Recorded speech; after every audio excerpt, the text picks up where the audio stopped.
Tax free গাড়ি এবং plot আমরা নিব না, এই বিষয়ে আমরা সিদ্ধান্ত নিয়েছি। আমাদের এই সংসদ সদস্যদেরকে কিন্তু ইতিমধ্যে 70,000 টাকা কিন্তু গাড়ি মেনটেনেন্স করার জন্য দেওয়া হয়। অন্যান্য যে সরকারি সুবিধা আছে সেটির মতো করে যতদিন এমপি থাকবে ঠিক ততদিন, এমপি শেষ তারপরে হচ্ছে গাড়িটি আবার সরকার ফিরিয়ে নিবে।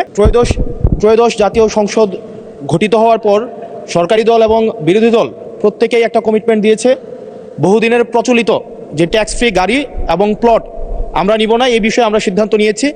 এবং গতকাল এই বিষয়টিকে সমর্থন জানানো পূর্বক আমি এই সংসদে একটি বক্তব্য প্রদান করি, যেটি আজকে বিভিন্ন মিডিয়াতে এটা একটা বিভ্রান্তি ছড়ানো হয়েছে।